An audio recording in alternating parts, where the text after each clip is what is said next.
Okay, so let's deal with this top story. It's been going viral. The story's been going viral. We posted about it yesterday on our Facebook fan page, The African History Network, The African History Network. This deals with Chris Rock's stand-up special on Netflix, and it's streamed live on Netflix on Saturday, March 4th. I didn't even know it was going to happen. I found out about it while it was on live. I had to class today also, so I was preoccupied with that, to be honest with you. But I found out, from social media that his much anticipated special, A Selective Outrage, was streaming on Netflix. It was streaming live on Netflix. Okay, and there's about 10 minutes in it where he talks about being slapped by Will Smith at the Grammys last year. Okay, now there's an article. We're going to clip number one here in just a second, Doug. Okay, there's an article from Variety.com, also NBC News as well. Chris Rock shreds Will Smith with Oscar slap jokes. Everybody called him a B, and who does he hit? Who does he hit? Me. All right, and he talked about. We remember he made a joke about Jada Pinkett Smith's bald head at the Oscars, G.I. Jane 2. Now, there's no evidence, and I followed this very closely. There's no evidence that Chris Rock knew that she suffered from alopecia, had a scalp issue, had and her hair was falling out. But it's pretty interesting how this unfolded. Almost a year after the infamous Oscars slap, comedian Chris Rock finally addressed what happened in his live Netflix special, Selective Outrage. After an hour of new material that only alluded to what they call Slapgate, quote, they say words hurt. Anybody who says words hurt have never been punched in the face. He joked earlier in the night. Chris Rock finally broke down the aftermath of the onstage smack from Oscar winner Will Smith.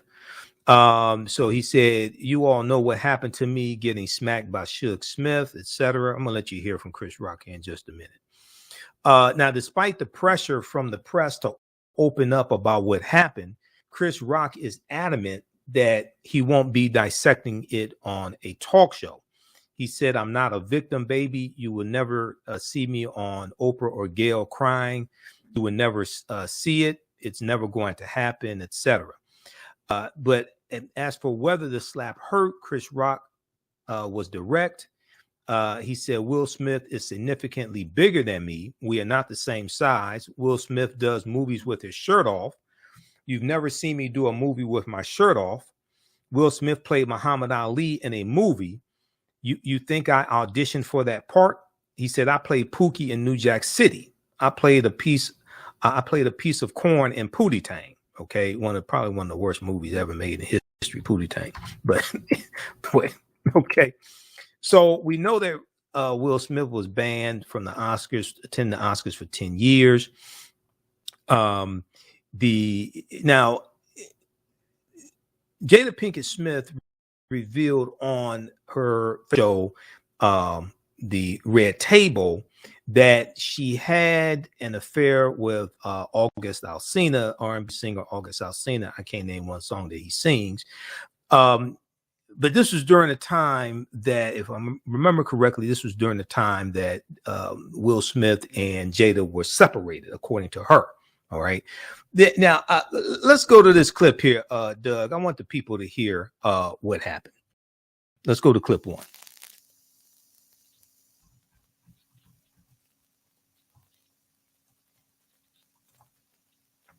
The slap heard around the world. Comedian Chris Rock finally had his say to an audience of millions. Y'all know what happened to me, getting smacked by Suge Smith.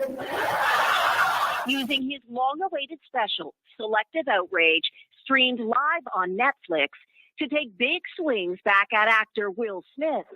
People like, did it hurt? It still hurts. I got summertime ringing in my ears. Oh, wow. The slap, as you'll recall, happened when Rock made a joke at last year's Oscars about Jada Pinkett Smith's appearance. Will Smith just smacked the out of me. Smith eventually made a public apology. My behavior was unacceptable. And was banned from the Oscars for a decade. Right. Rock was long silent on the slap. Now, the way he tells it, he bore the brunt of Smith's alleged marital troubles.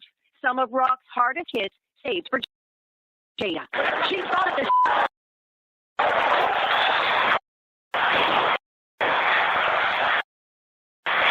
Nobody was picking on the timing of the Netflix special is no coincidence.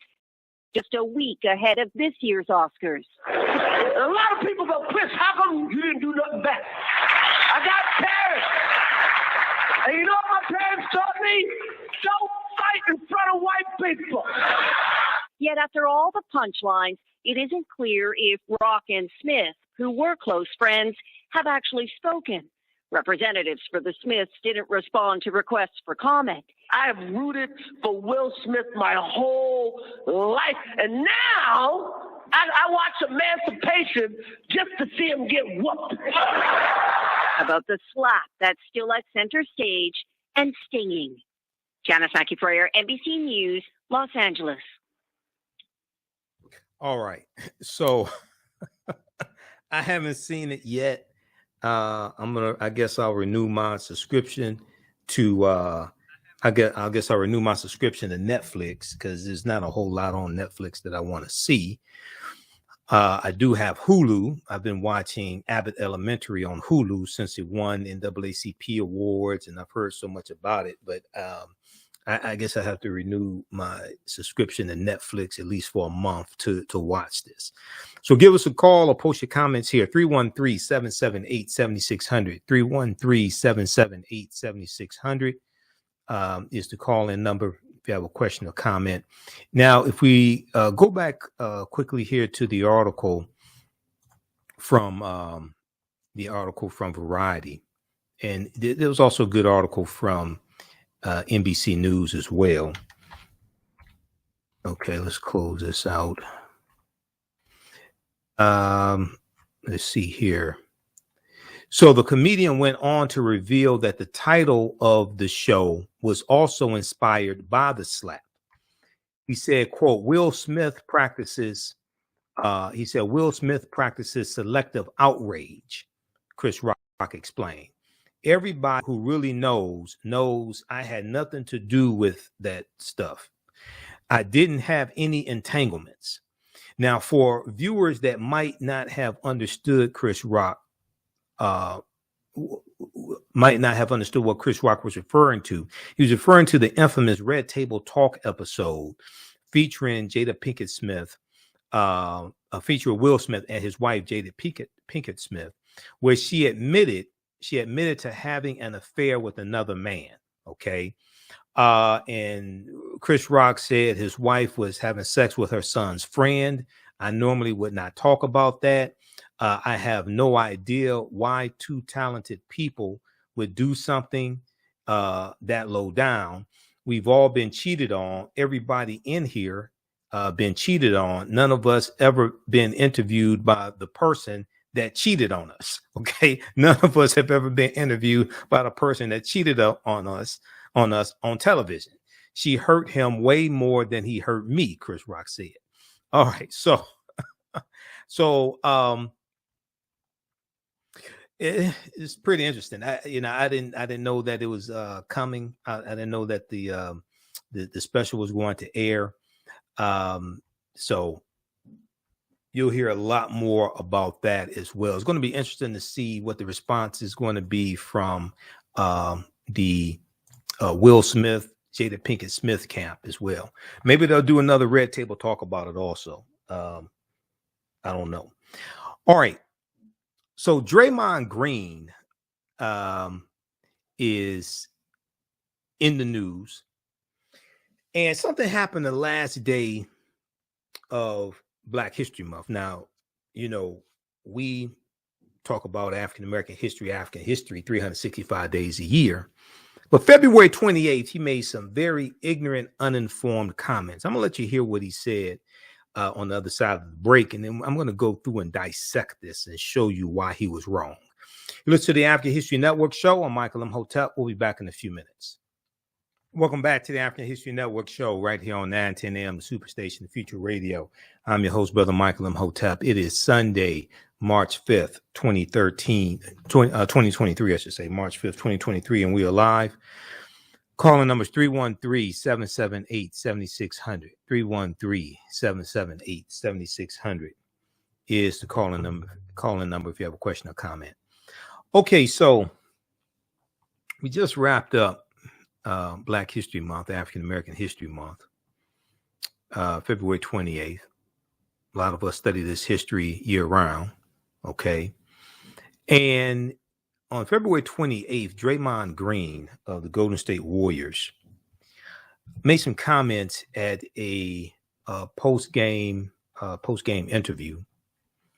And he was asked about a picture that he took with George Clinton. Okay. George Clinton, P-Funk All-Stars, One Nation Under a Groove, getting down just for the funk of it, right? Draymond Green was responding to a question about George Clinton.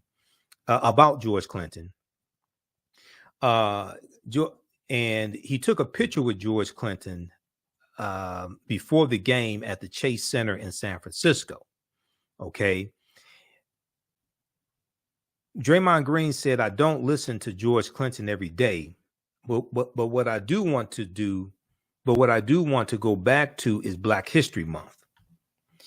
He said, noting that he only wore the NBA's celebration themed shirts. They were wearing Black History Month celebration themed shirts.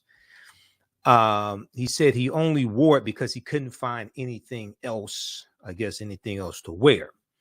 Draymond Green made it clear that his issue is not the celebration of Black history. He made it clear his issue is not the celebration of Black history. Hey, Doug, let's go to clip 2 from Yahoo News. I want people to hear what Draymond Green had to say.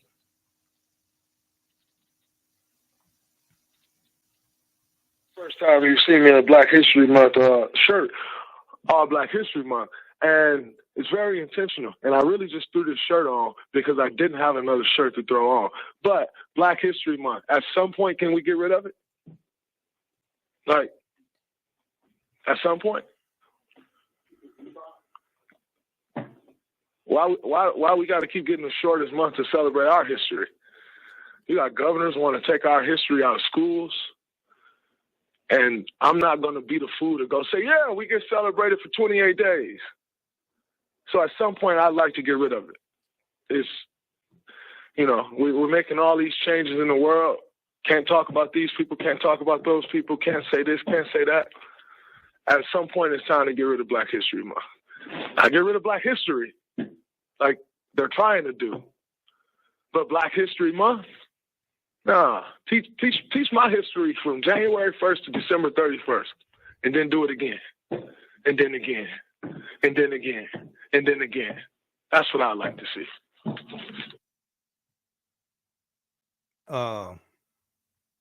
This book that I'm holding up right here is called The Miseducation of the Negro by Dr. Carter G. Woodson. Came out in 1933.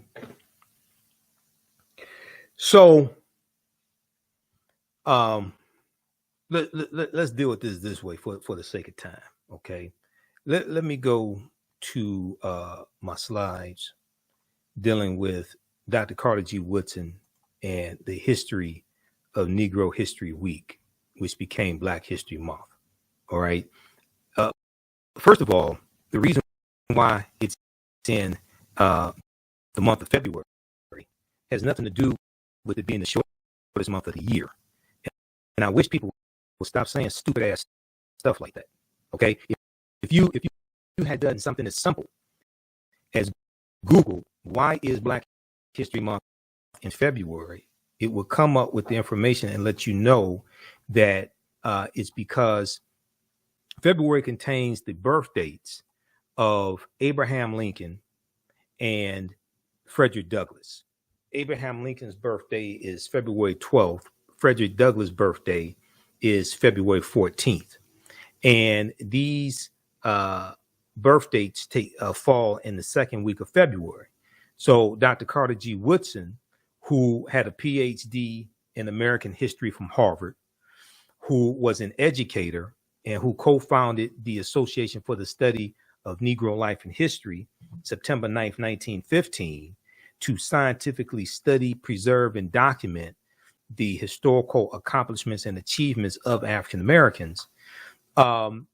He put the monthly cultural celebration in the second week of February because there were already celebrations going on in the African American community during that period of time.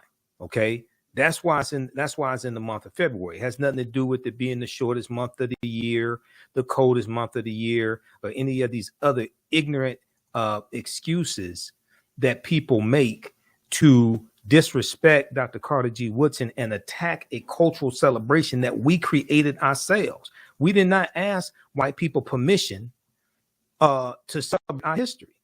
We created that. Okay, we created that. All right, now if we look here at the I want to go to the PowerPoint presentation here. Just let me pull up this slide. All right, now Dr. Carter G. Woodson founded Negro History Week in 1926. He explained the reason behind the celebration in a pamphlet widely distributed months before the first celebration was to take place during the second week in February. He actually sent out a press release. He sent out a memo in late 1925 announcing that Negro History Week would be the second week in February 1926. He chose the second week in February in commemoration of Frederick Douglass and Abraham Lincoln's birthday, as I explained. Dr. Carter G. Woodson explained that blacks knew, quote unquote, practically nothing about their history. For some of us, that's still the case, even for some black millionaires. Distinction of race, without distinction of race, merit, or rank, with sublime enthusiasm and heavenly vision of the great teacher, let us help men rise above the race hate of their age unto the altruism of a rejuvenated universe. So Dr. Woodson talked about how a lot of the race hatred, a lot of the stereotypes of African Americans, things like this, come from our history not being taught in schools. And he felt that the history of African Americans need to be taught in every school across the country, not just schools where we were the predominant student body. But he felt that our history needed to be taught to everybody, regardless of race or ethnicity. Okay, we'll continue this on the other side of the break. Listen to the African History Network show. I'm Michael Imhotep. We'll be back in a few minutes. Welcome back to the African History Network show right here on 910 AM, the Superstation, the Future Radio. All right, the calling number is 313-778-7600. 313-778-7600 is the calling number if you have a question or comment. I was on Faraji Muhammad's show, The Culture, this past Monday, and we talked about a couple of topics that we talked about on the African History Network show last Sunday. Japanese Americans, some Japanese American groups that are uniting with African Americans to help us fight for reparations. We talked about that, and we have that segment re-airing on our Facebook fan page, the African History Network, and my YouTube channel, Michael Imhotep.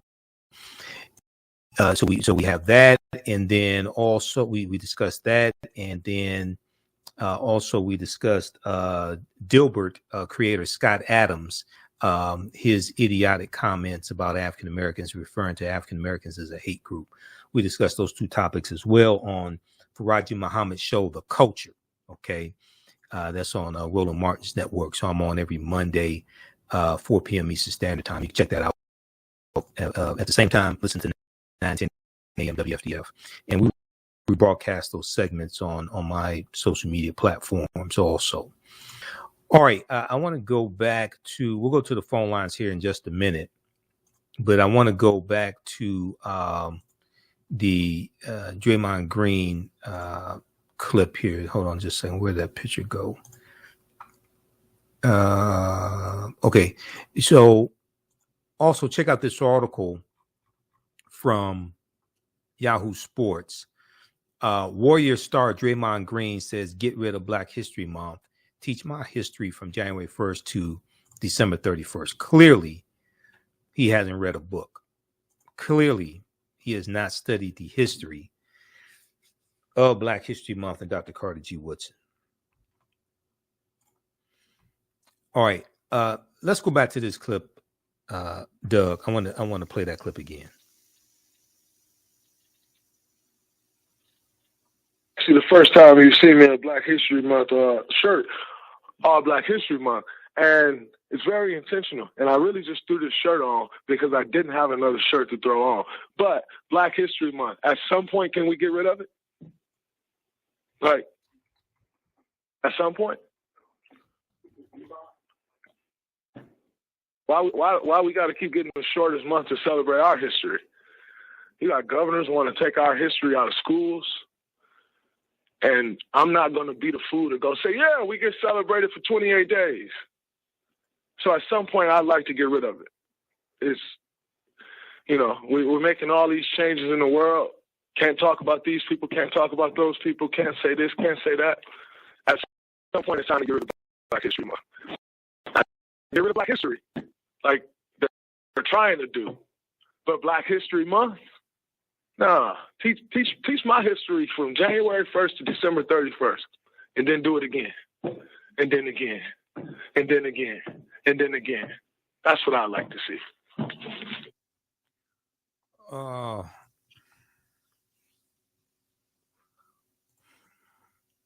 Okay.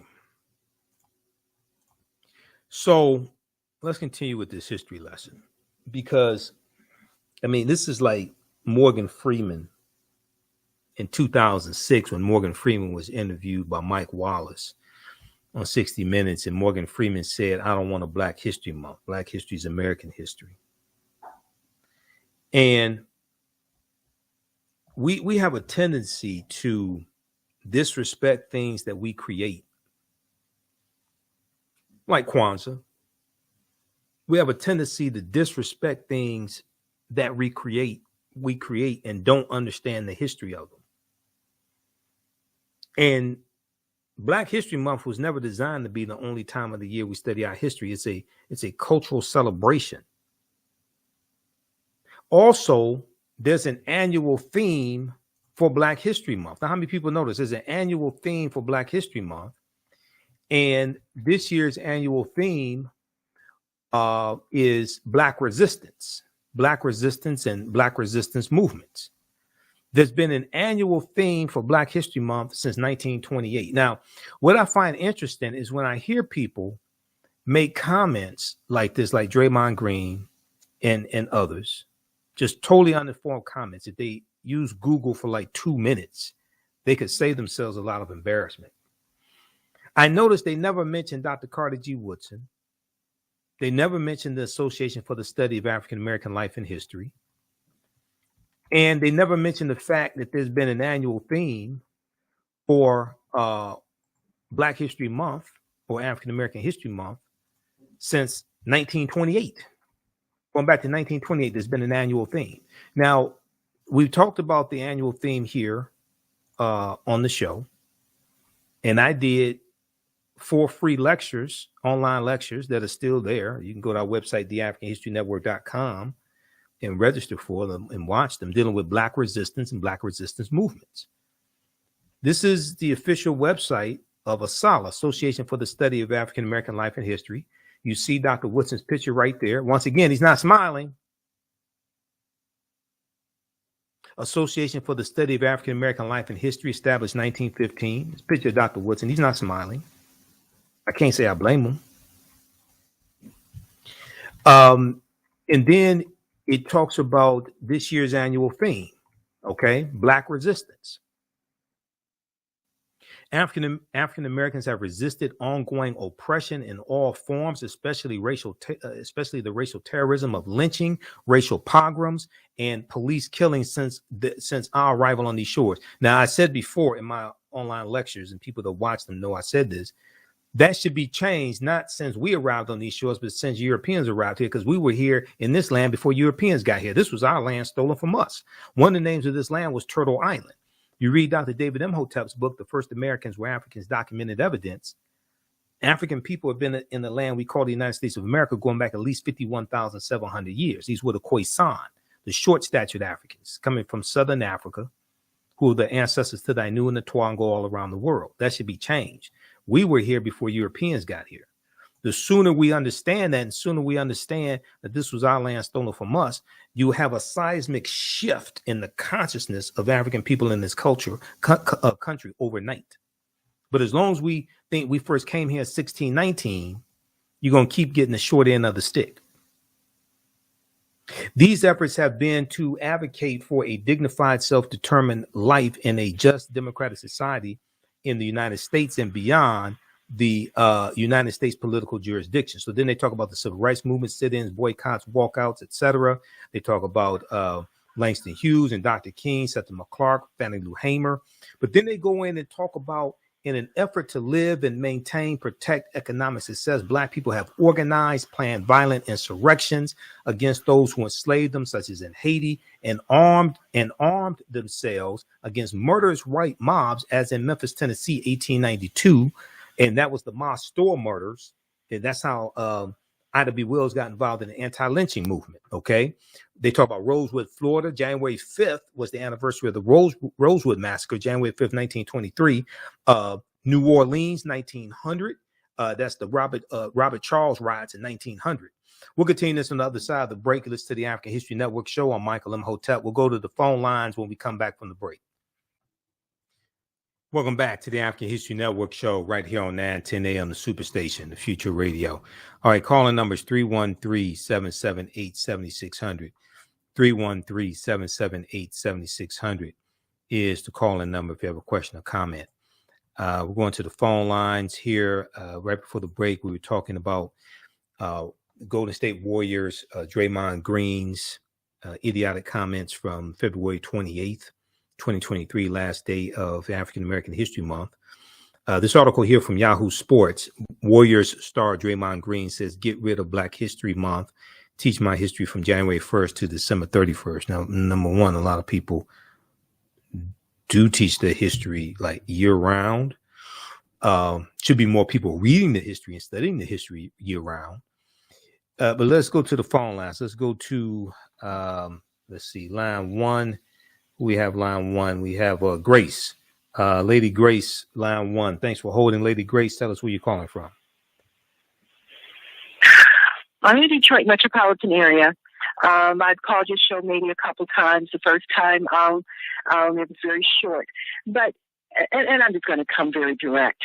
Mm-hmm. It is very, very clear that your intelligence is very high when it comes to African American, Black history, whatever you want to call it. And that is undeniable.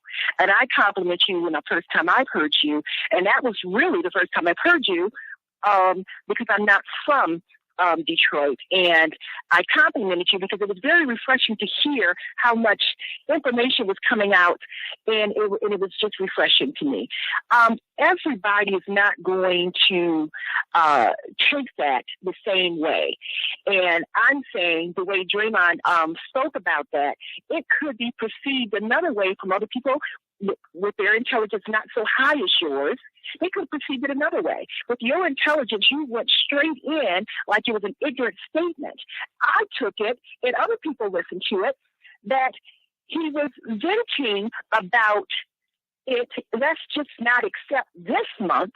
Why it can't be the January to December, and we're constantly taking tokens that they're giving us. Meaning they? White folks, Who's because they chose to acknowledge that particular month thoroughly, and we're supposed to just accept it. But some of us feel you didn't have to give us that because we're doing it anyway. No, they didn't give us anything. Whoa. Slow down. They didn't give us anything. We created that. They did not give us anything. This is part of the problem. We keep acting like white people gave us. No, we created that. And we were celebrating it for a month. Slow down. We were celebrating it for a month before it was even recognized by President Gerald Ford in 1976, because that's when it officially went from a week to a monthly celebration.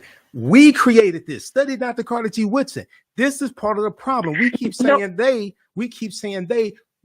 There's been an annual theme since 1928. White people did not create the annual. No, I'm not missing the point. No, I'm hearing you. I am not missing your point. The problem is we don't understand the point. No. We don't understand this history, and then we keep trying to say they keep giving us something. We created this, and we keep disrespecting what we created. Have you ever studied Dr. Carter G. Woodson? I can tell you're totally way off the spectrum. No. I am actually saying when I say they gave, it was a federal acknowledgement. It was a federal acknowledgement after we have been. Slow down. It was a federal acknowledgement. I've read the proclamation from 1976. That's after we have been celebrating it for 50 years. They didn't give us a damn thing. Okay. They didn't give us anything. We started celebrating that in 1926 because we created that.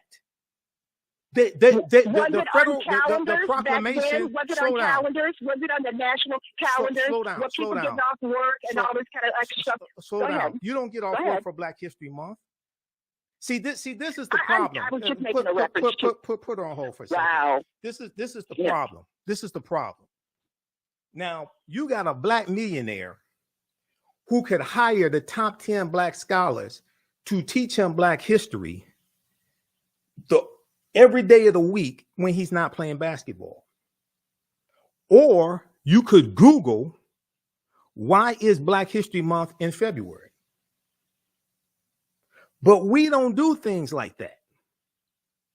And then we disrespect somebody like Dr. Carter G. Woodson, who sacrificed his life to educate a people who still don't read. He created a publishing company in 1921 called Associated Publishers, Inc. to publish textbooks for Black school children so Black teachers could teach Black school children their history. We need to stop making excuses. Go to the next caller. We need to stop making excuses. This makes absolutely no sense. We're in the information age. Everybody has a smartphone and we're dumber than ever. Let's go to Jerome. Yes, this is Jerome speaking. Yeah, Jerome, go ahead. You called in last Sunday, right, Jerome? Yes, I did. Yeah, I remember you. Yeah, you called in later. You called in later in the show, and we ran out of time. So go ahead. We have a little more time for you this Sunday. Go ahead. Yeah, there's some things that are really important. First of all, I spent most of the day last Wednesday in Lansing talking to legislators. Okay. I went to caucus meetings. I talked to representatives. I even talked to the speaker of the House. And to my surprise, with at least three of them, they were surprised when I asked them did they do any research on how our history, the benefits of our history being in the books. And now, are you on a speakerphone? Your voice sounds muffled. Are you on a speakerphone, Jerome? No, I'm not. Oh, if you're on a Bluetooth or a speakerphone, come off of it because your voice sounds muffled. I'm on a regular. Okay, regular phone. Okay, just regular, no Bluetooth and no speakerphone. Now? Okay, go ahead. How about now? Yeah, that sounds a little clearer. Go ahead, because I want to make sure everybody can hear you. Go ahead.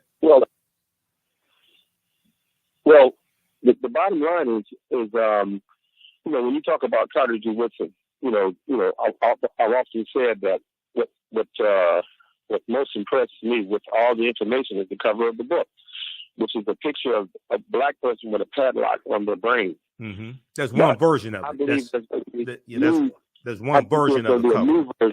Go ahead. Well, Well, I think the new version is going to have a picture of a person with blinders on and their ears cut off.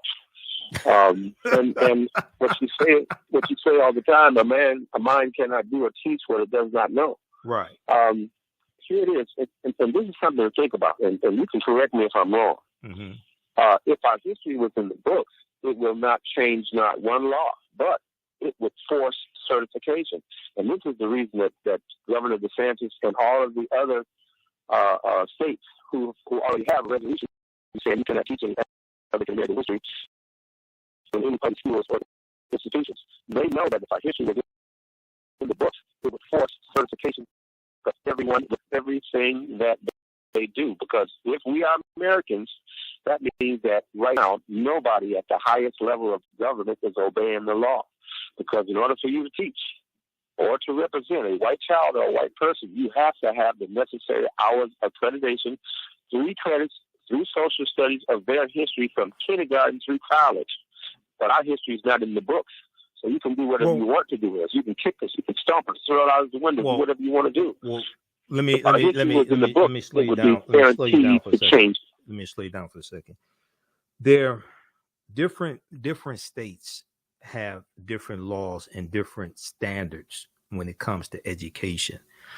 In various states, there is African American history in their textbooks. Now, some school districts may not have a separate African American history course, but there is some of that history in the textbooks. What has to happen is that there has to be the majority of control over education is at the state level, not the federal level. Okay. Just like the majority of control over policing is not at the federal level. It's not in Congress. It's not with the president. It's at the state level. And that goes to the 10th Amendment to the U.S. Constitution, states' rights. You do have, for instance, it was in, I think it was Vermont or Delaware, one of those states that's making African American history classes. They have it. They're expanding it from. They're expanding it and making it mandatory. I'll try to find that article here because we're coming up on the break. I'll try to find that article here. What has to happen is that the history of African Americans has to be taught more in the schools, but you have to also fight against the anti-critical race theory laws that are being passed, especially in a lot of southern states, a lot of those laws are very vague. And the fact that they are vague is what it's doing is creating fear among a lot of teachers, because it's not necessarily clear what can be taught and what can't be taught. And, teachers naturally don't want to lose their jobs because they have families also. Go ahead, and I'll try to find that article and I'll hold you over the break. But go ahead, Jerome. Here's the key here. Every state where you become a teacher, and also you get your certification, mm-hmm. you have to have the necessary hours certification of their history just to be certified as a teacher. In every state. Okay. Yeah. So we're fighting the wrong fight.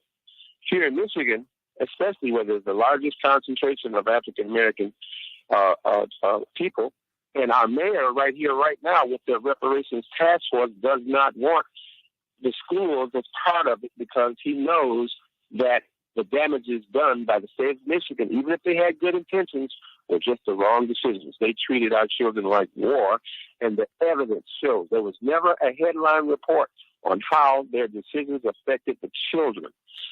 And the children never had legal representation. They had representation with the Keep the Vote No Takeover against the school board. The school board had legal representation. Let people the know, teachers had legal representation. Jerome, hold on just a second. But the children never had legal representation. Jerome, let people know what it is you're talking about. Legal representation regarding what? Because this is a national show. So the people listening across the country that don't know what you're talking about.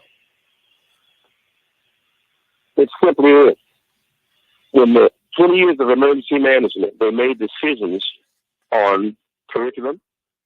They also made decisions on getting rid of the school center building. They took everything out of the curriculum. They gave away the radio station, which is like treating our children like war. That's the first thing that happens when you go behind enemy lines. You take over, you knock out all kinds of communications, and you take over all radio stations. That's what they did to our children. And when they took the curriculum out, and now they're talking about Michigan State coming in to assist our schools with training programs, which they took all of our trades out of the schools on purpose ahead of time. And our current mayor was there then along with the governor, and they're all in it now with Governor DeSantis and Trump and all the rest of them right now today. Our governor right now would go a long way if she would just, and she would be historic, if she would just counter what Governor DeSantis is doing. But she's not doing it. Not one word. And all our what Governor DeSantis is doing, what Governor DeSantis is doing, that was legislation that came from the state legislature that he signed, like the Anti-Woke Act. Okay, that was legislation that was signed that set the pretext for them to object to the advanced placement African American studies course. All right, look, we're coming up on a break. When we come back, we'll continue this discussion. I'm going to share some more information about Dr. Carter G. Woodson. Then we're going to go to the next topic here, because this is only a 2-hour show. This weekend is the 58th anniversary celebration of Bloody Sunday. President Joe Biden was in Selma, Alabama, and he chided the GOP Republicans for trying to hide the truth about Black history in marking Bloody Sunday. Listen to the African History Network show. I'm Michael Imhotep. We'll be back in a few minutes. Welcome back to the African History Network show. All right, calling numbers 313-778-7600 is the calling number. We'll go back to the phone lines in a couple minutes here. We'll go to Fidel, who's holding also. Okay, so be sure to visit. I gave this out before, and apparently, let me just... Asalh.org, ASALH, Asalh.org. That is the official website of the Association for the Study of African American Life and History, the organization that Dr. Carter G. Woodson co-founded September 9th, 1915. They have information there dealing with Black History Month, the origins of Black History Month, the annual themes, the themes going back to 1928. All this is all right here. So I'm confused. If we look at some of the themes dealt with the continent of Africa. 1928, civilization, a world achievement. 1929, possibility of putting Negro history in the curriculum. 1930, significant achievements of the Negro. 1933, Ethiopia meets era and truth. 1935, the Negro achievements in Africa. This was never designed just to study the accomplishments and achievements of African Americans in this country. 1936, African background outlined. 1941, the career of Frederick Douglass. 1950, outstanding moments in Negro history. 1960, strengthening America through education in Negro history and African culture. 1962, Negro history and new birth of freedom. 1966, freedom from racial myths and stereotypes through Negro history. 1969, changing the Afro-American image through history. 1970, 15th Amendment and Black America in the century. 1971, African civilization and culture, a worthy historical background. 1973, biography illuminates the Black experience. 1975, fulfilling America's promise, Black History Month. 1978, the year after the Roots miniseries debuted on ABC. 1978, Roots, Achievements, and Projections. 1981, Black History, Role Model for Youth. 1982, Afro-American Survival.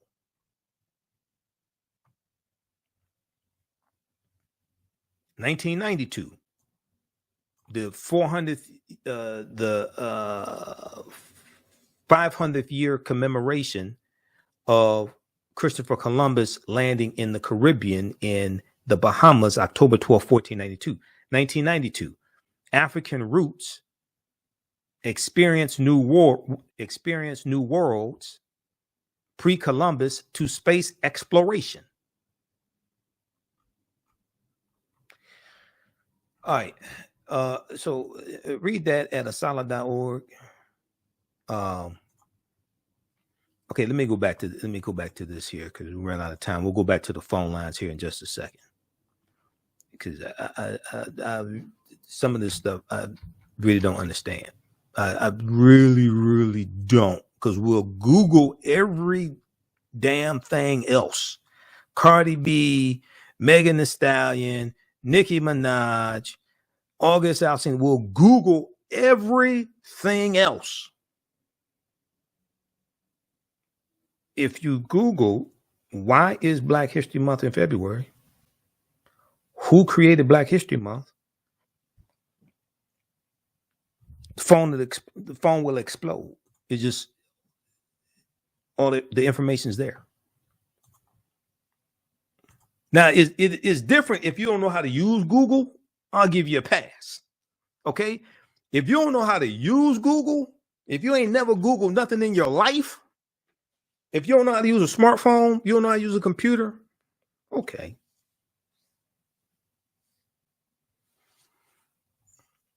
All right.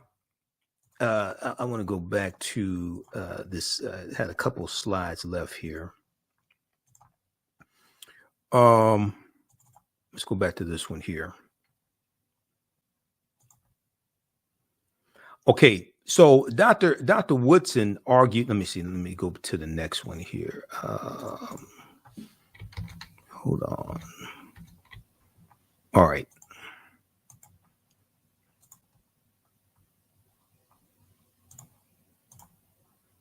Let's see here. Let's go back.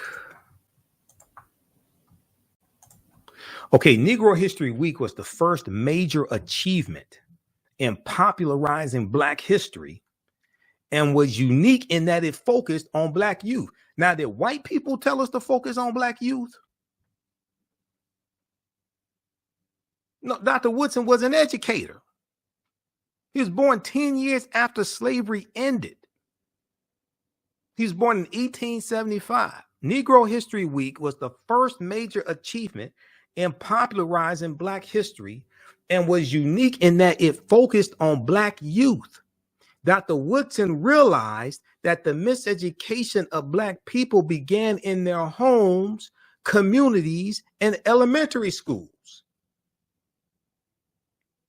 We could also say on some radio shows, and we could say on some social media platforms as well today.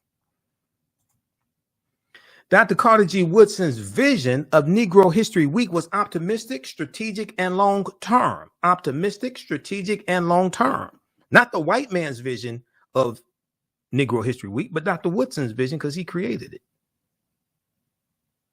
Dr. Carter G. Woodson wanted this modest week-long celebration to serve as a stepping stone toward the gradual introduction of Black history into the curricula of all levels of the U.S. educational system, because he was an educator.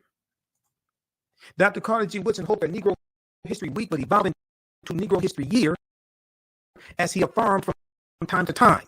Dr. Woodson consistently instructs observing the week that they needed to diligently prepare for the celebration months in advance, and that after mid-February, they needed to continue acknowledging the role of African descendants in world history.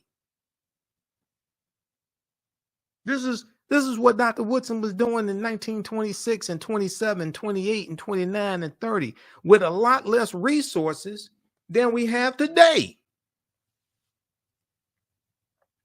Most of our people didn't have telephones in the 20s and 30s. And no internet, no text messaging, no cell phones. This brother created a publishing company in 1921, Associated Publishers, Inc., created the Journal of Negro History in 1916 to publish scholarly papers by African-American historians. And we sitting up here talking about what the white man won't let us do and what the white man gave us and all this nonsense. Are you serious? Quote, Negro History Week should be a demonstration of what has been done in the study of the Negro during the year, and at the same time as a demonstration of greater things to be accomplished. Dr. Woodson instructed school teachers because this cultural celebration focused on children, and that was the week of the year that school children were supposed to demonstrate what they had been studying all year round about the history of African people. Not 1 week out the year, study our history, study it year round, and then that's a cultural celebration. So that second week in February, you demonstrate what you've been studying all year round. We have it as backwards.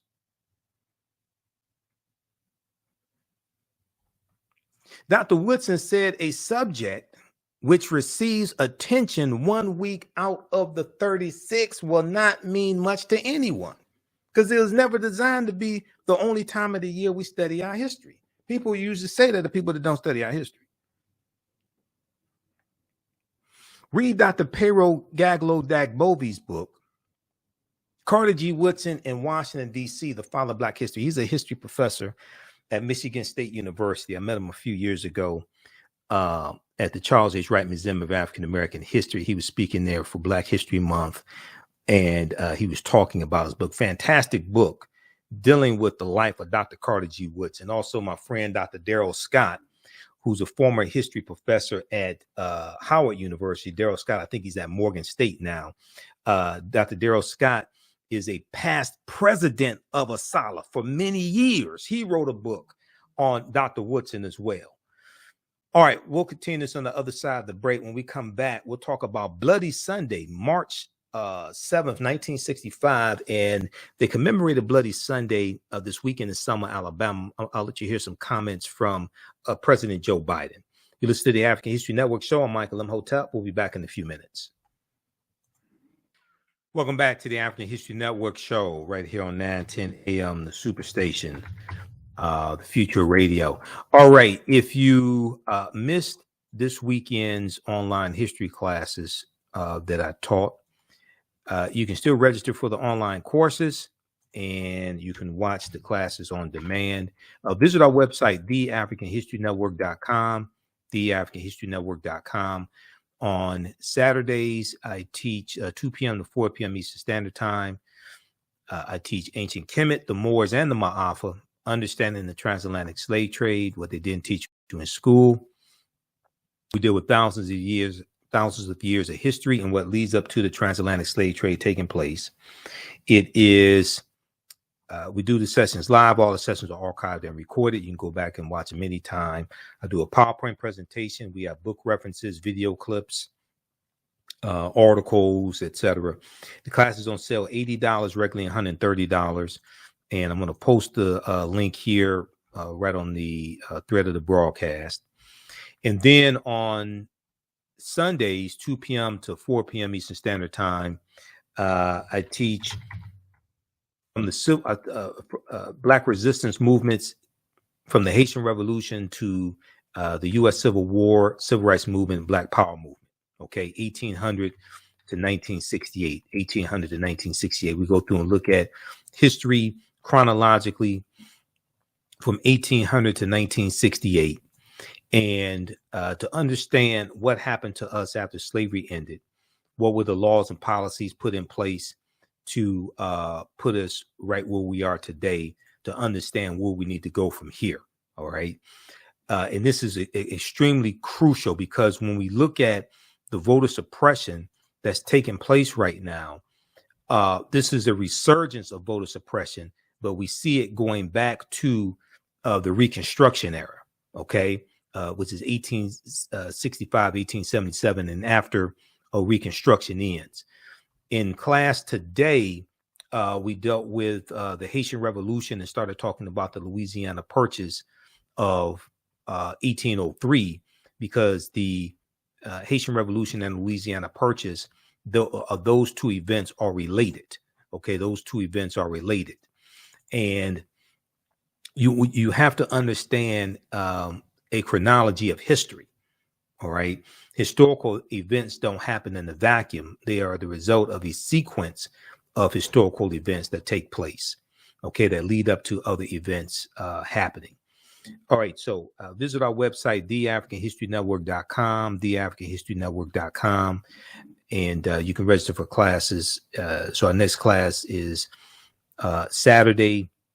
It'll be Saturday, March 12th and Sunday, March 13th. Okay, let's continue here. Let's go back to the phone lines. Let's go to Jerome so he can make his last comments, because I have other topics to get to and run out of time. Go ahead, Jerome, with your last comments. Do we have Jerome? Okay. Who we have? Fidel. Okay, Fidel, go ahead with your question or comment, Fidel.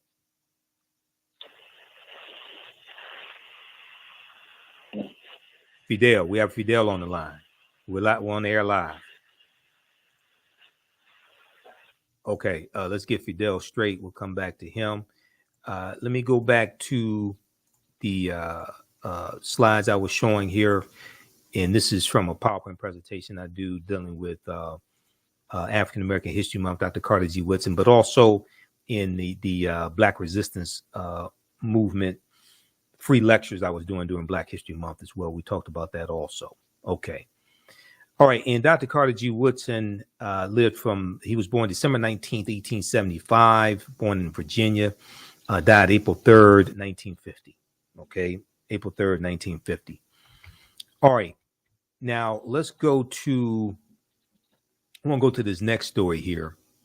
And this deals with Bloody Sunday, March 7th, 1965. So you saw a lot of coverage this weekend dealing with the 58th anniversary, 58th commemoration of Bloody Sunday.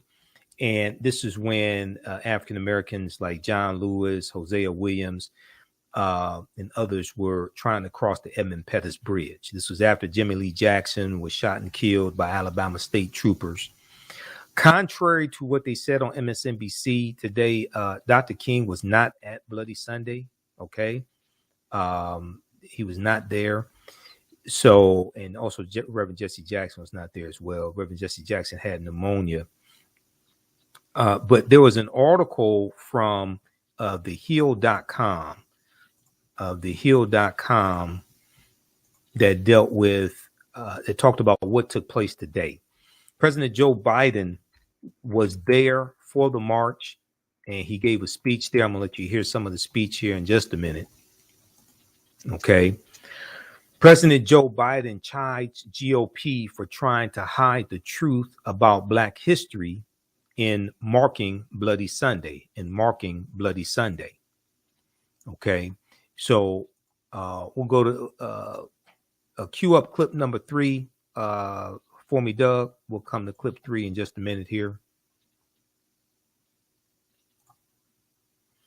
All right. So if we look at this article, in just a second here, this is jumping around on me.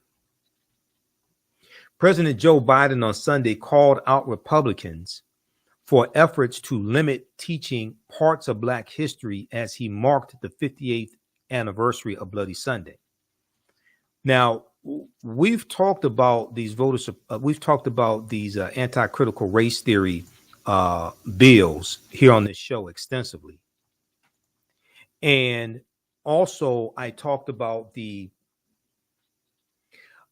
advanced placement in African American Studies course that Governor Ron DeSantis is blocking in Florida, in the Florida Department of Education. Now, let me ask you all a question. See, we keep giving white people too much power over us and keep talking about what they won't let us do and all this nonsense. So who has gone to the College Board's website to look at the 234-page framework that they uploaded that's there, that's free? Because I've gone and looked at it, and I've talked about it here on this show as well as on Faraji Muhammad's show. It's collegeboard.org, collegeboard.org, and they have the framework there. Now, I got to go back and find it. You can also Google it in different articles that are written about it.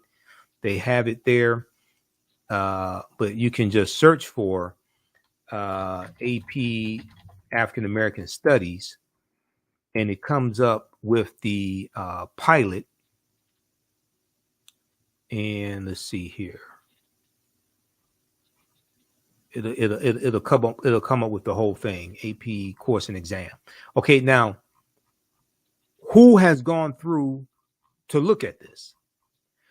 What I said a couple of weeks ago on Faraji Muhammad's show is that, and this is, they have the whole 234-page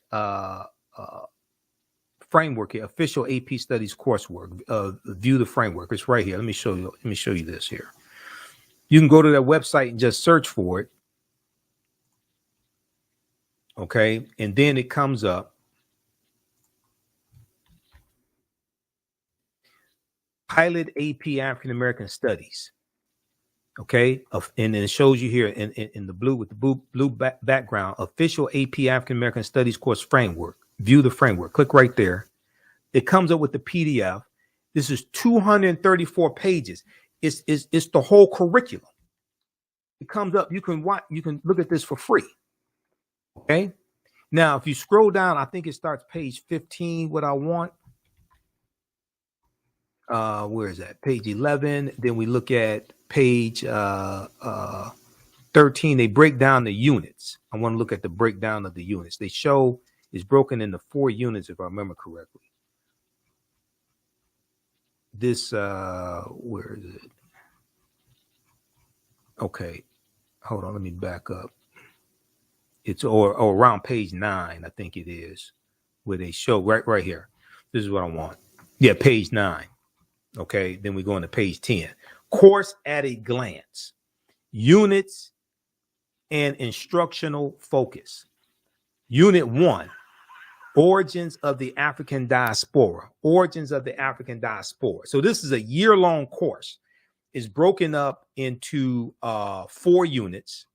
Okay, here's what's in Unit 1. Introduction to African American Studies. Introduction to African American Studies.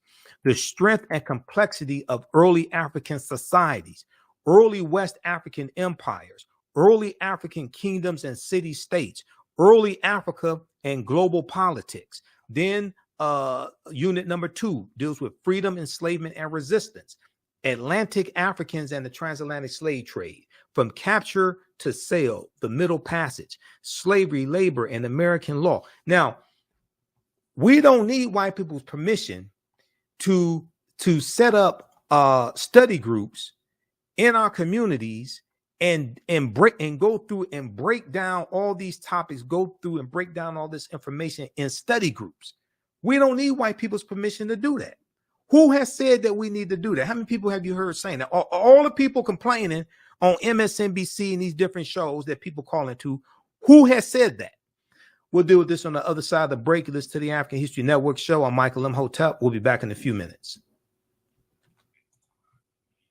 Imhotep. Now, we deal with a number of different topics here on the African History Network show. We do with current events and history and much, much more. We're going to give you an update on what's going on. This is about self-preservation. We have to extinguish the fire of white supremacy. See, let's just have consequences. Catch it all right here on 910 AM Superstation. All right, welcome back to the African History Network show. Okay, we're running out of time here, so this is what we're going to do. If we look at this article here, we're going to clip 3 with Joe Biden here in just a second. Doug, and I need to get that queued up also. All right, if we look at this article from thehill.com, thehill.com, name of this article is Biden chides GOP for trying to hide the truth about Black history in marking Bloody Sunday. So President Joe Biden on Sunday called out Republicans for efforts to limit teaching Black history as he marked the 58th anniversary of Bloody Sunday, Bloody Sunday.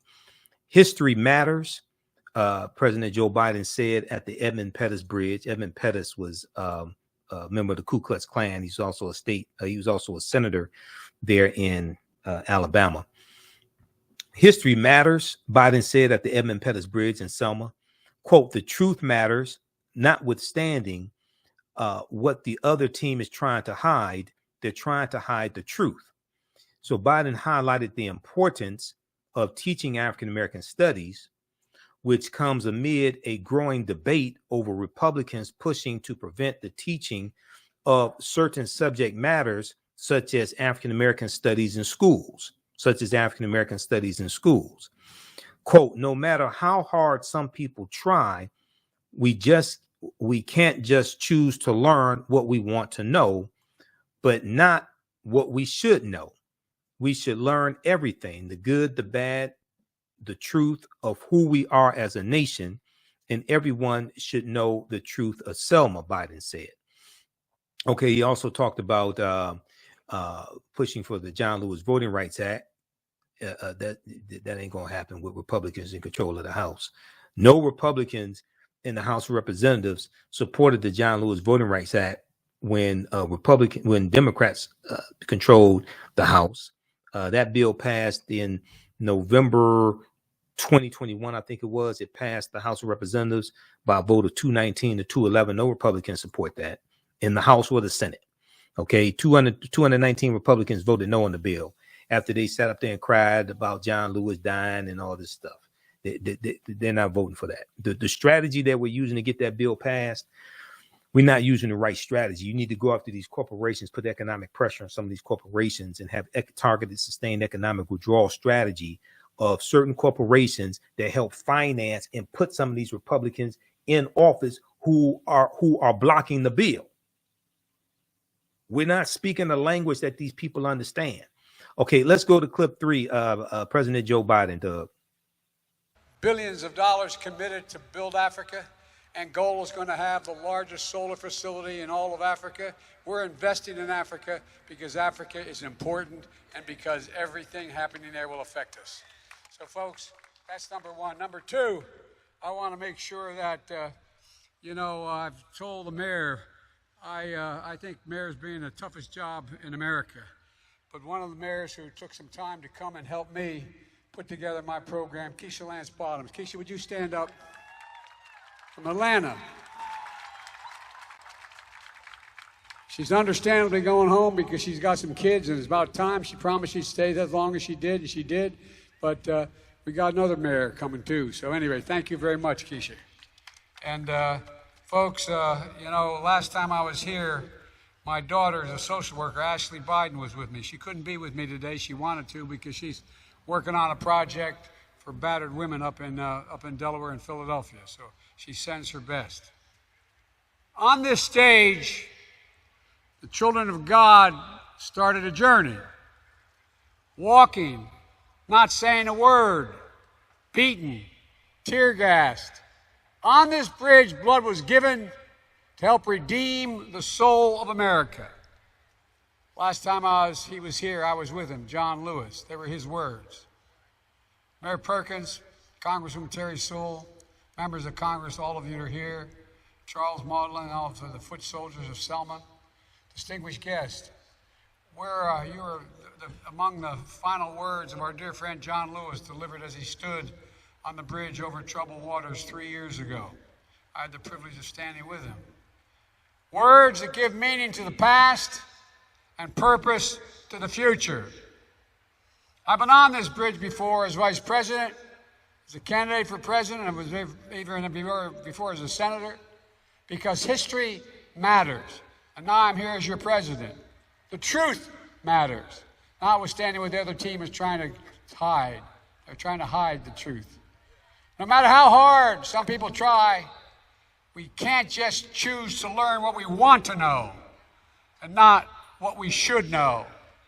We should learn everything, the good, the bad, the truth of who we are as a nation. And everyone should know the truth of Selma. 600 believers put faith in action to march across that bridge named after the Grand Dragon of the KKK. They're on their way to the state capital of Montgomery to claim their fundamental right to vote, laid in the bedrock of our Constitution, but stolen by hate, harbored in too many hearts. With unflinching courage, foot soldiers for justice marched through the valley of the shadow of death, and they feared no evil. The forces of hate conspired to demise, but they endured. They forced the country to confront the hard truths and to act to keep the promise of America alive. I was a student up north in the civil rights movement. I remember feeling how guilty I was. I wasn't here. How could we all be up there and you going through what you went through, looking at those? I can still picture the troopers with their batons and wands and whips. A promise that declares we're all created and deserve to be treated equally. 2 weeks later, they marched to Montgomery with Dr. King and an even bigger coalition of people from different races and faiths. 5 months later, the Voting Rights Act was signed into law 5 months later. But as I come here in commemoration, not for show, Selma is a reckoning. Pause right there. Okay. All right. So we're running out of time here. Those watching on Facebook and YouTube, keep watching. We're going to keep going for a few more minutes. I want you to hear the interview that Fox 11 Los Angeles did with me about Pio Pico, the last Mexican governor of California. The mistake that's being made right now dealing with the John Lewis Voting Rights Act. One, you should take John Lewis' name off of it and just call it a Voting Rights Act or a freedom to vote, whatever you want to call it. Two, you have to deal with how white people are being disenfranchised. We're going to go to the story dealing with the segment from Roland Martin Unfiltered, dealing with what they're trying to do in Texas and remove voting booths from college campuses. You have 48 million disabled Americans who are registered voters. When you talk about taking away voter drop boxes or mail-in ballots, that hurts them of different races. When you have, and right now, Republicans are targeting people who lean toward voting for Democrats, regardless of race. So that hurts a lot of white women as well. The women's reproductive movement, you have to bring them into this as well. There's a lot of non-African American people who are being hurt by these voter suppression bills. You can't approach this like 1965 Selma, Alabama. Then African Americans were the target. Okay, now they're targeting people who are more likely to vote for Democrats. Okay, so you have to change your strategy. Okay, right now it's correct. Wrong behavior is not over till we win. Wakanda forever. We'll talk to you next Sunday. All right, stand by. All right, let me disconnect this call. Okay, let's go back to a little bit more of this clip here from President Joe Biden from today. I remember feeling how guilty I was. I wasn't here. How could we all be up there and you going through what you went through, looking at those? I can still picture the troopers with their batons and wands and whips. A promise that declares we're all created and deserve to be treated equally. 2 weweeks later, they marched to Montgomery with Dr. King and an even bigger coalition of people from different races and faiths. 5 months later, the Voting Rights Act was signed into law 5 months later. But as I come here in commemoration, not for show, Selma is a reckoning. The right to vote, to have your vote counted, is the threshold of democracy and liberty. With it, anything's possible. Without it, without that right, nothing is possible. And this fundamental right remains under assault. The conservative Supreme Court has gutted the Voting Rights Act over the years. Since the 2020 election, a wave of states and dozens of anti-voting laws fueled by the big lie and the election deniers now elected to office. The new law here in Alabama, among other things, enacted a new congressional map that discriminated against black voters by failing to include what should have been a new, predominantly black district. That case, as you all know better than I, is in front of the U.S. Supreme Court. And my U.S. Department of Justice has joined many of you in arguing that the map violates the Voting Rights Act. All of this after a deadly insurrection on January the 6th. We must remain vigilant. In January, I signed the Electoral Count Reform Act to protect the will of the people and the peaceful transfer of power. But we know that we must get the votes in Congress to pass the John Lewis Voting Rights Advancement Act and the Freedom to Vote Act. I made it clear I will not let a filibuster obstruct the sacred right to vote, the right of any other right to vote from there. And that's why we follow the words of you all have, the words of Dr. King. He said, give us the ballot, we will place judges on the bench who will do justly.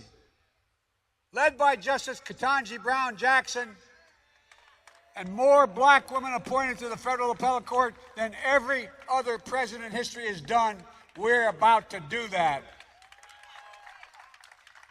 After Senate Republicans blocked the George Floyd Justice and Policing Act last year, I did what was in my power. I signed an executive order requiring all the key elements of the bill applied to federal law enforcement. I couldn't make it to states. Banning chokeholds, greatly restricting no-knock warrants, establishing a database for police misconduct, advancing effective and accountable community policing that builds public trust. We'll keep fighting to pass the reform nationwide. Folks, well, we passed the most significant gun safety law in 30 years, but I'm not ready to stop, nor is Jim Clyburn or anybody else up there ready to stop. I led the effort when I was a senator to pass the assault weapons ban, and we banned assault. We're going to ban assault weapons again. They matter.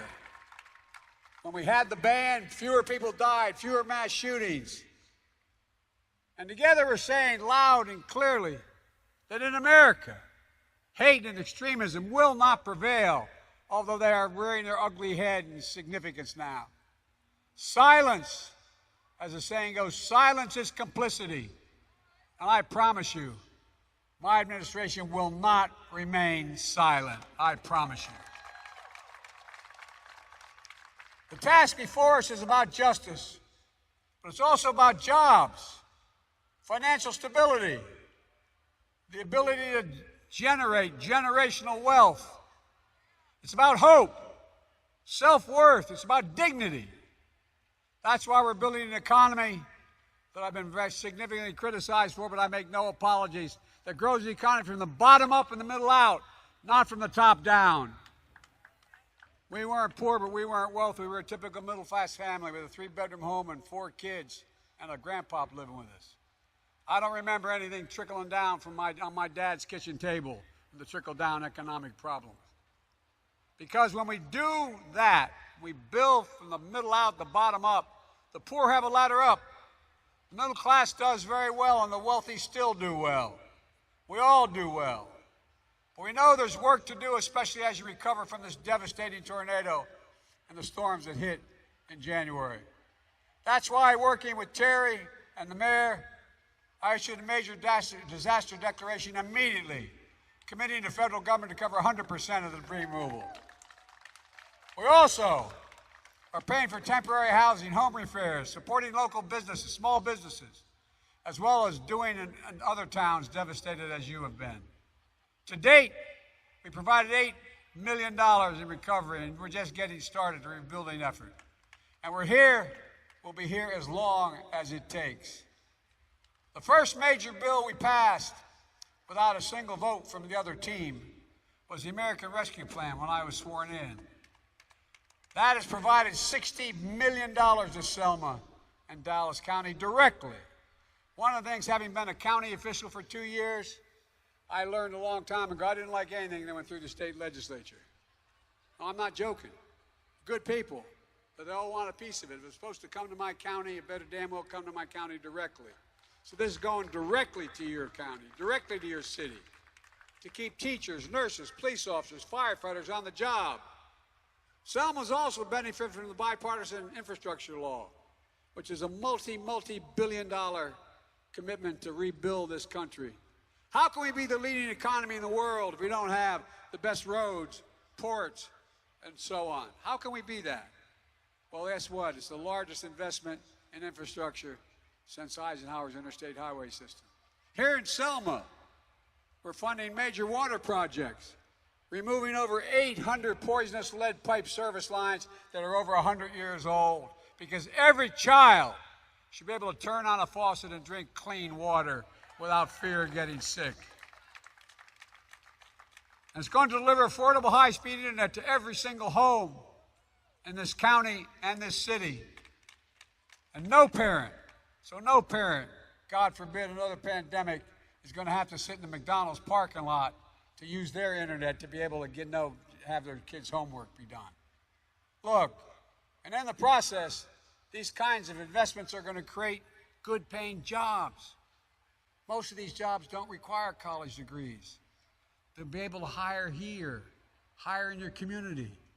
And by the way, the unemployment rate for African Americans under my administration is the second lowest it's ever been in all of American history. And we're going to continue to make sure that happens.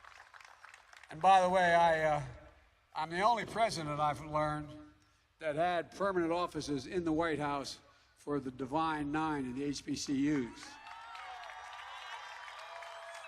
I figured it out, man. I figured it out. Now I know that the vice president thinks that Howard's the best. Delaware State University, where I come from.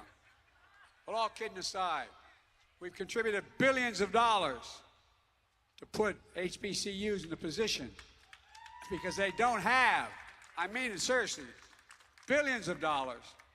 They don't have the kind of trust funds that the major schools have. So guess what? It leaves out an awful lot of qualified African Americans at HBCUs from learning how to deal with cybersecurity, learn how to deal with all the stuff of the future. Guess what? Right now they have that, and I'm able, as a president of the United States, to award these contracts directly there because they have the lab. I'm serious. It's a big deal. There's a lot more we're doing for Selma and cities like it all across America. When I passed the Inflation Reduction Act, which again, the other team didn't participate at all, which allows Medicare to negotiate drug prices for the first time. Do you realize in America, we pay more for prescription drugs than any nation in the world? Hear me? More. And I've been fighting this for the last 25 years, but guess what? We finally beat Big Pharma. So now, oh man, you have no idea how good I felt about that one. Because what's happened? What happened is now Medicare can say, we are not going to pay you more than $35 instead of $400 for that insulin that you need. And guess what that means? Not only it reduced prices for people who need help, but it reduces the federal budget by $158 billion. You know, we can walk and chew gum at the same time. In addition to that, when we reduce the cost of insulin for seniors on Medicare, we got a commitment initially, I proposed, that we reduce for anybody needing that insulin. Well, guess what? The other team voted that down too. But along came the largest maker of insulin in the country. They, as they said, seen the Lord. They saw light. And here's the deal, I'm not kidding. Eli Lilly, one of the biggest drug makers of insulin, they just announced they're going to cap the cost of all their insulin at $35. And guess what that means? No other company going to be able to charge more than that because no one's going to buy it. For everyone else with diabetes, that's going to help 500,000 folks in Alabama today are on this. And it's going to reduce the price from somewhere between $400 and $600 a month to $35 a month. So let's finish the job. Lower the price for everyone, including the 200,000 children with type 1 diabetes across this country. But there's more work to do. We'll protect Social Security and Medicare, and we'll protect, by the way, did you see that State of the Union address? I said, it means all you guys are against cutting Medicare and Social Security. Oh, yeah. Well, in my religion, we go, bless me, Father. That's a wonderful thing. Look, Medicaid is critically important to people that are having trouble making it. And the Affordable Care Act, we increased the available money by $800 for those folks. We're going to make sure we protect those too, to make sure they get the care they need. Look, we need to reward work, not just wealth. Because the idea, you know, we used to have about 670 billionaires in America. Now we have about 1,000. Do you realize they pay a lower tax rate than your police officers or the people driving that ambulance? They pay a lower tax rate than hard-working folks. I think you should be able to make $1 trillion. Just pay your fair share, Jack. No, I mean it. And by the way, we'll also cut the deficit when we have them begin to pay their fair share. Look, with Terry's leadership, let's make sure working parents in Selma and across the country have a living wage. There should be sick days available, paid family and medical leave. We're the only country in the nation in the world that doesn't have it. Affordable child care and elder care. It saves money. Let's restore the full child tax credit. And by the way, that cut black child poverty in half and gave tens of millions of parents some breathing room, including almost 1 million folks in Alabama. I was telling the mayor on the way over, my dad is a hard-working guy, a real gentleman, a decent man. He never got a college degree. He never got to go to college. It was a great regret he had. But you know what he used to say for real? I'm sorry I always quote my dad, but it's worth saying. He'd say, Joey, remember, a job is about a lot more than a paycheck. It's about your decency. It's about respect. It's about being able to look your kid in the eye and say, honey, it's going to be okay. It's so easy to make that happen without any fundamental changes. But they're not letting us up to now. With HUD Secretary Marcia Fudge. Marcia, you're here, aren't you? There you are. She's my Secretary of Housing and Urban Affairs. Look, she's leading the way on housing discrimination and affordable quality housing. My message to you is this. We see you. We're fighting to make sure no one's left behind. This is a time of choosing, and we need everybody engaged. We know history does not look kindly on those who deny the march across the bridge to redeem the soul of America. Let me close with this. In many of your faith traditions, Sunday is the Sabbath, a day of rest. But on that Sunday morning of March 7th, 1965, Amelia Boynton Robinson and 600 of her fellow children of God chose different pews. On this bridge of her beloved Selma, they were called to the altar of democracy. Unsure of their fate, but certain of the cause was righteous, So she would go on to say, quote, "You can never know where you're going unless you know where you've been. We know where we have been." My fellow Americans, on this Sunday of our time, we know where we've been, and we know, more importantly, where we have to go. Forward, together. So let's pray, but let's not rest. Let's keep marching. Let's keep the faith. But most of all, let's remember who we are. We're the United States of America, and there's nothing beyond our capacity when we act together. So let's go and finish the job. God bless you all, and may God bless our troops.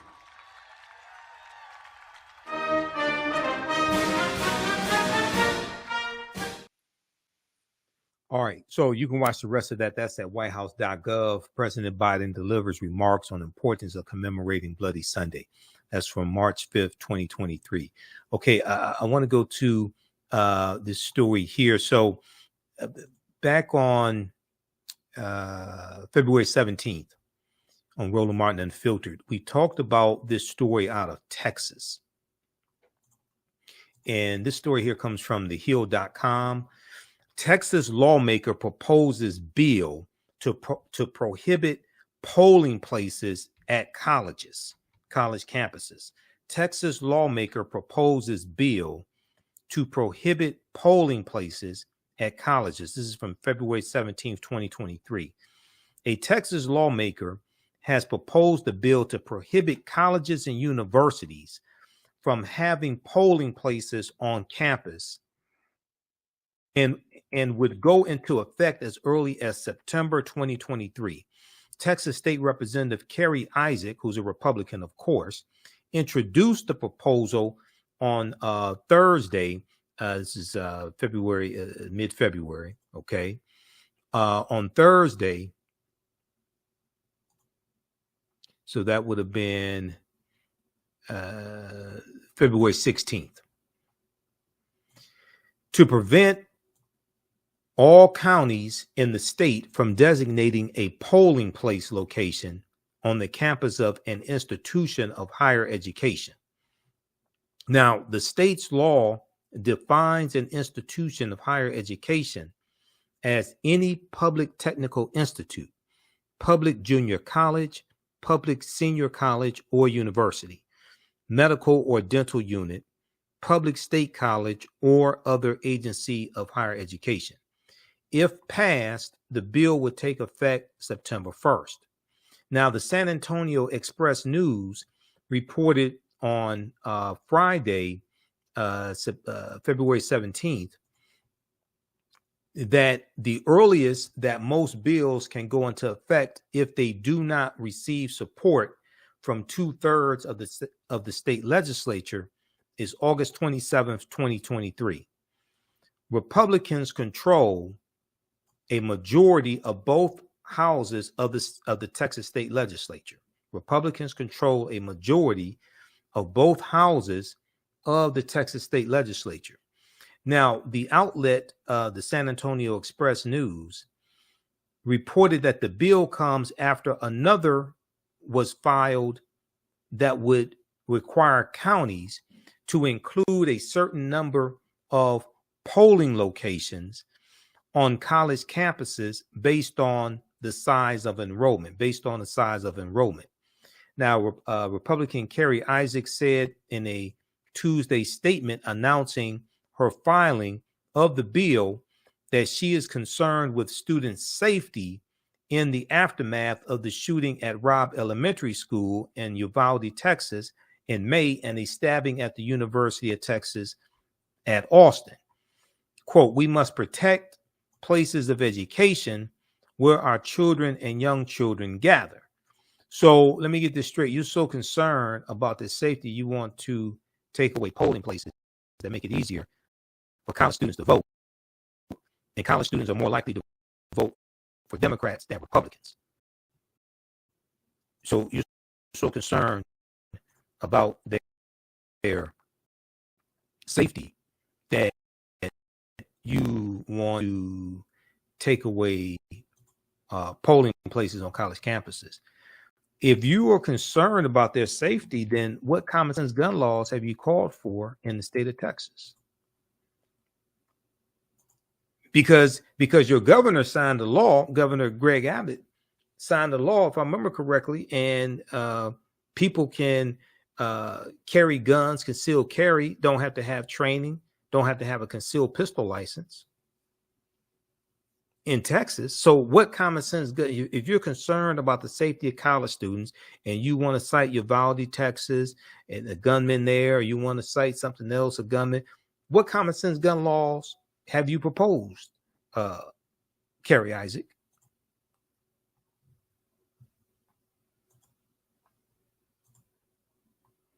So she said, we must protect places of education where our children and young people gather. As a mom with one child on a college campus and one on a public school campus, I think about the safety of my sons and their classmates regularly. I have been working on a package of campus safety legislation that I believe would protect open college, public school, and charter school campuses.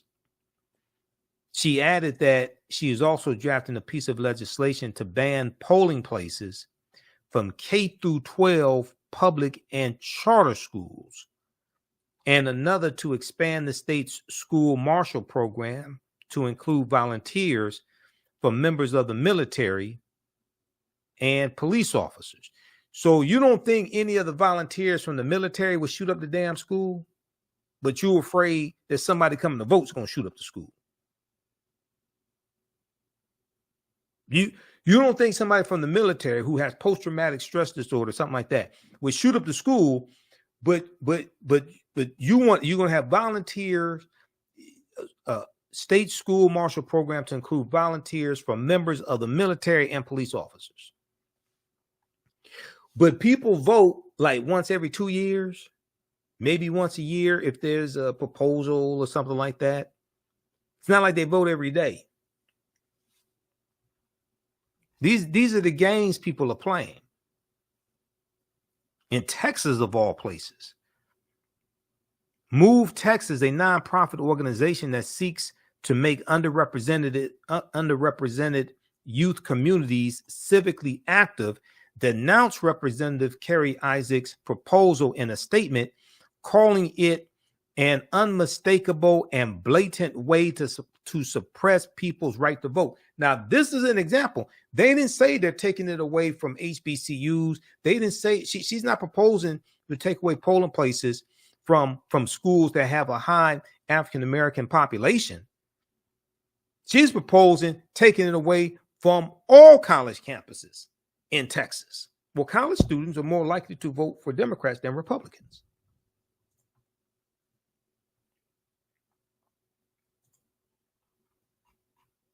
The group Move Texas, a nonprofit organization that seeks to make underrepresented youth communities civically active. Move Texas said lawmakers should address the issue of long lines and wait times at polling locations on college campuses by expanding the number of available locations instead of prohibiting them. I guess Kerry Isaac is going to address the long lines at polling places at college campuses by just removing the polling places at college campuses. See, we got rid of it. Okay, you don't have to worry about high gas prices. We're just going to repossess your car, and then you don't have to worry about gas prices. Okay. So we discussed this on Roland Martin Unfiltered on Friday, February 17th. Let's go to this clip. All right, folks, let's talk about what they're doing there in Texas with my Friday panel. We have Michael Imhotep, host of the African History Network show, Matt Manning, civil rights attorney there in Texas, and also Joe Richardson, civil rights attorney as well. Matt, I'll start with you. You know, this is the thing that people have to understand. They can't just go, you know what, they really not going to do this whole deal. Yeah, it could actually pass. Because, again, What Republicans are trying to do is they are trying to lay the groundwork to steal elections.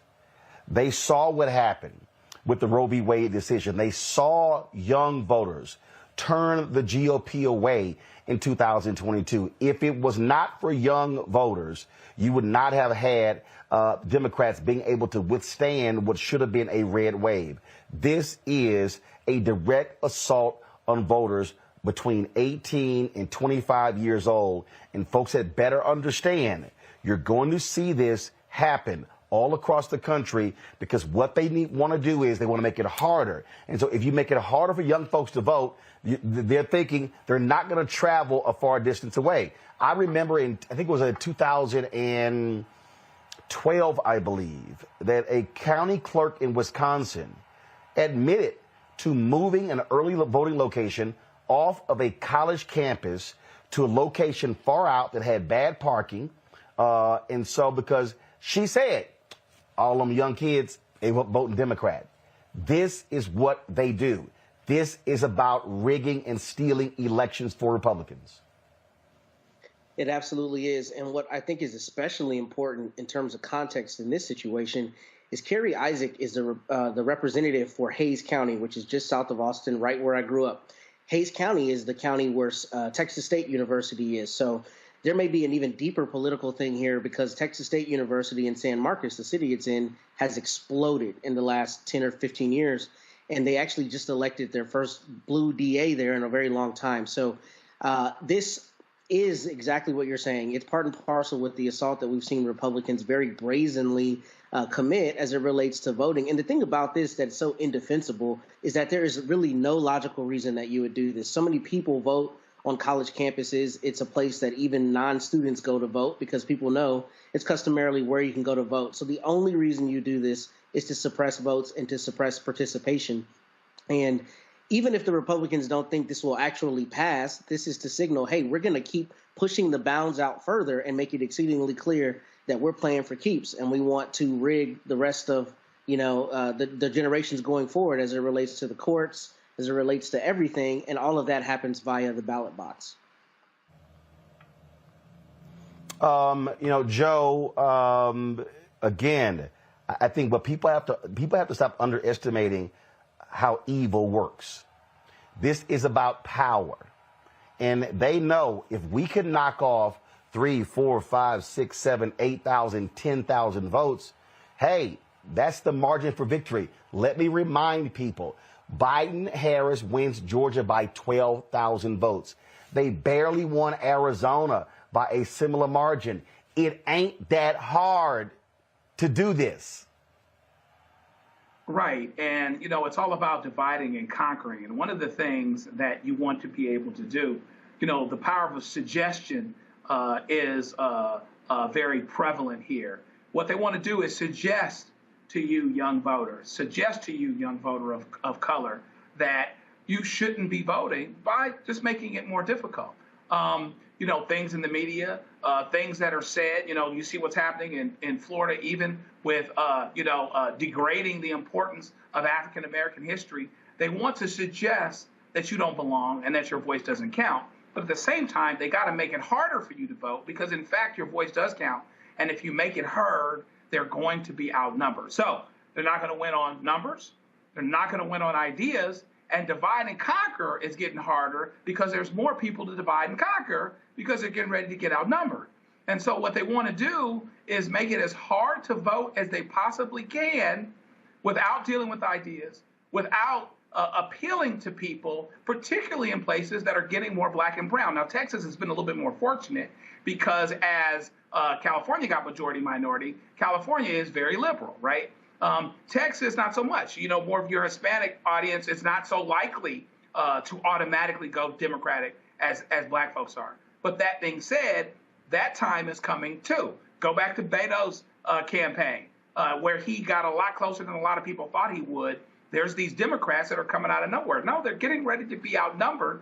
And so you have to get that young segment, because this young segment, college educated. Trump does good with people that don't go to college. Republicans do good with people that don't go to college and people that don't have critical thinking skills, with all due respect to those that do have critical thinking skills.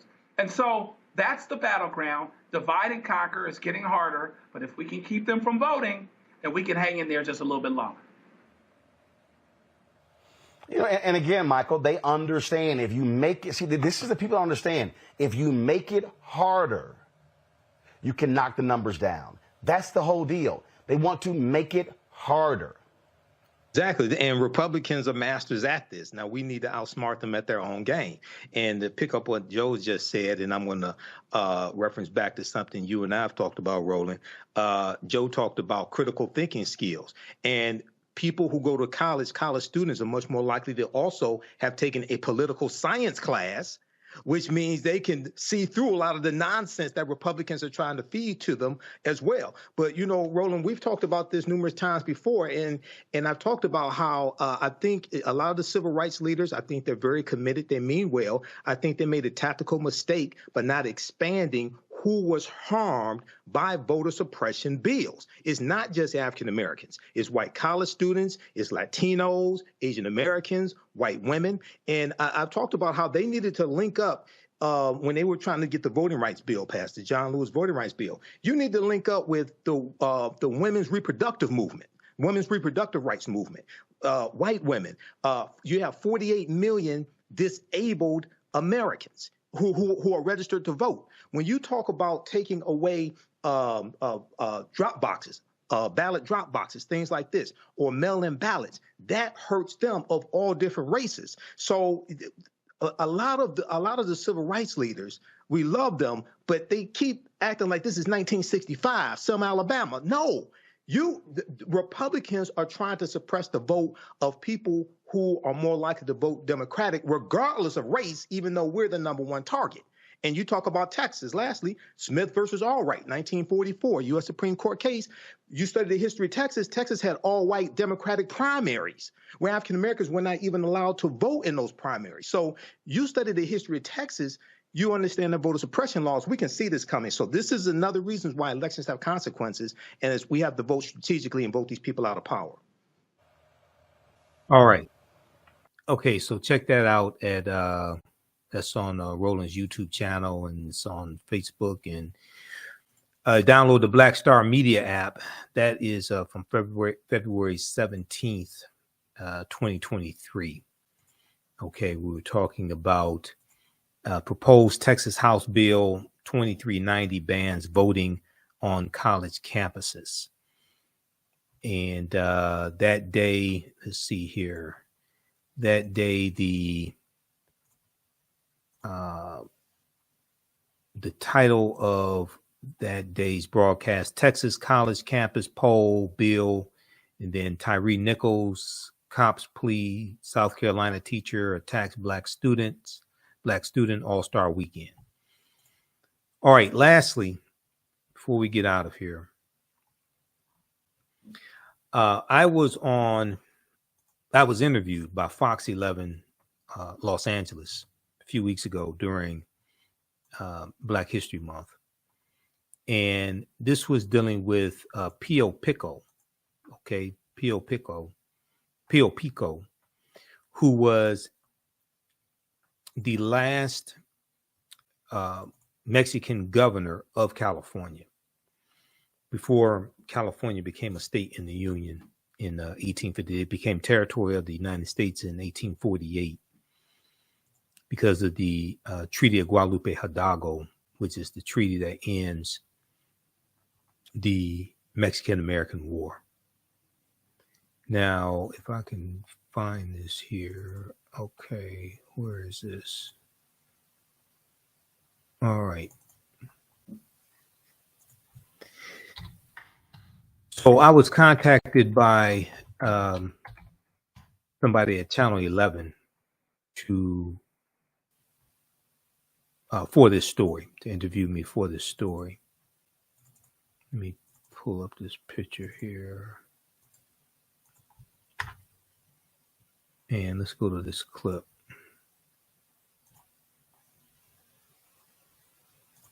Okay, just I have to cue this up because we're not on 910 AM WFDF now, and I have to operate the boards. All right, let's go to this clip here. This is from February 9th, 2023.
Similarities in our history than differences. Pio Pico was born in 1801 at the San Gabriel Mission. He first became governor in 1832, which was after independence from Spain. By then, Mexico had already had a black indigenous president, Vicente Guerrero, who had abolished slavery 3 years earlier. In 1870, he actually sold the San Fernando Valley here in order to build the Pico House. He was wealthy, and he built the first three-story building in Los Angeles, the Pico House Hotel in Placita Olvera, which still stands today. We were the wild, wild west at that time, so a hotel with indoor plumbing was amazing. He would eventually lose the hotel and his fortune. As the American culture started seeping in and coming into California, that's when he started having some losses in the business world. After a legal battle that lasted for years, he was eventually evicted from his 21-room mansion in what is now Whittier. He died penniless at the age of 93. But thanks of the most. Let me back this up. I'm going to start it from the beginning. He has one of the most recognizable names in the city of LA, but he's often overlooked when it comes to our textbooks. This Black History Month, Christy Fajardo introduces us to Pio Pico, an Afro-Latino who once ruled over Alta California. One of LA's busiest boulevards bears his name. So does a city, and although many have heard of Pio de Jesus Pico, they may not know he was one of the wealthiest men in the state and one of the most powerful. Don Pico was the last governor of Alta California during Mexican rule, and he was Afro-Latino. And this is his walking stick. Kathy Atencio gives tours of Pico's mansion in Whittier, which is now a state park. His pictures adorn the walls where he once entertained a who's who of California society. He loved having parties. He was a party animal. He was a businessman so astute, he amassed more than 500,000 acres of land, owning the area now known as Anaheim, most of the San Fernando Valley, and northern San Diego County. Crossed the highway in 1855. He went and made a $25,000 bet with one horse race. He lost the race. He lost the bet, and he didn't even care at that moment. He was so rich. And now that $25,000 is equivalent to about $1 million bet in today's money. His ancestors were a mix of African, indigenous, and Spanish. You know, it was recognized that he had this mixed heritage, but he was still able to become a successful businessman in his own right. Despite humble beginnings, he and his brother turned a small store they started to support their family after their father died into a cattle ranching empire, leveraging his power to become governor of a territory that was far more than just modern-day California. Not once, but twice. Pio Pico was very powerful because he was and power was all in land. It's a hidden part of history, and it's a hidden part of Mexican history. Michael Imhotep is the host of the African History Network and contributor to blackthen.com. He says Pio Pico is just one of many Afro-Mexicans who helped shape the West and is an example of the common history between blacks and Latinos in our state. So when we start going back in history, we start seeing more similarities in our history than differences. Pio Pico was born in 1801 at the San Gabriel Mission. He first became governor in 1832, which was by then Mexico had already had a black indigenous president, Vicente Guerrero, who had abolished slavery 3 years earlier. In 1870, he actually sold the San Fernando Valley here in order to build the Pico House. He was wealthy, and he built the first three-story building in Los Angeles, the Pico House Hotel in Placita Olvera, which still stands today. We were the wild, wild west at that time, so a hotel with indoor plumbing was amazing. He would eventually lose the hotel and his fortune. As the American culture started seeping in and coming into California, that's when he started having some losses in the business world. After a legal battle that lasted for years, he was eventually evicted from his 21-room mansion in what is now Whittier. He died penniless at the age of 93. But thanks to his legacy, his sprawling adobe was never torn down. It's now a state park where visitors can walk its halls and learn that California once had a black governor. Christy Fajardo, Fox 11 News. And if you'd like to learn how you can tour Pico's old mansion, or if you'd like to check out blackthen.com, we've put the links on our website, foxla.com. All right. So pretty good segment. So just so you know, they interviewed me for about 30 to 40 minutes, right? And I'm going through breaking down history, but only a fragment made it into the segment. The segment is about 3 minutes long. So that's how it goes, especially when you deal with local news. All right. If you like this type of information, please support the African History Network, $ the AHN Show through Cash App, $ the AHN Show through Cash App, also through PayPal, paypal.me/the AHN Show. The sources keep doing the research, stay on the air, keep broadcasting the show, pay some of the bills, etc., upgrade equipment. We have our Cash App, PayPal information right on the homepage of our website, TheAHNShow.com, and information about the radio show, our social media handles here as well, Facebook, Instagram, Twitter. Be sure to register for the online history classes I teach on Saturdays and Sundays. Saturdays, 2 p.m. to 4 p.m. Eastern Standard Time. Ancient Kemet, one of the original names for Egypt, the Moors, and the Ma'afa, understanding the transatlantic slave trade. What they didn't teach you in school, you can pay debit card, credit card. It's on sale $80, regularly $130. Even after the course is over with, you can go back and watch the entire course over and over again. You still have full access. Next class is Saturday, March 11th. Then Sundays, I teach Black resistance movements from the Haitian Revolution, the U.S. Civil War, Civil Rights Movement, and Black Power Movement, 1800 to 1968. Same format, same pricing structure.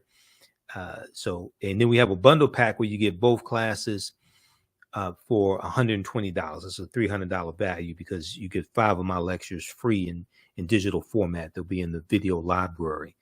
Okay, so we have the bundle pack also for $120. Then if you've taken any of our online classes in the past, email us at ahnshow@theafricanhistorynetwork.com or email us right through the website. You'll get a 50% discount on the course bundle. Okay, 50% discount. All right, look, we have to get out of here. Remember, at the African History Network, we focus on educating, empowering, and inspiring people of African descent throughout the diaspora and around the world, because right now it's correct wrong behavior. It's not over till we win. Wakanda forever. We'll talk to you next time.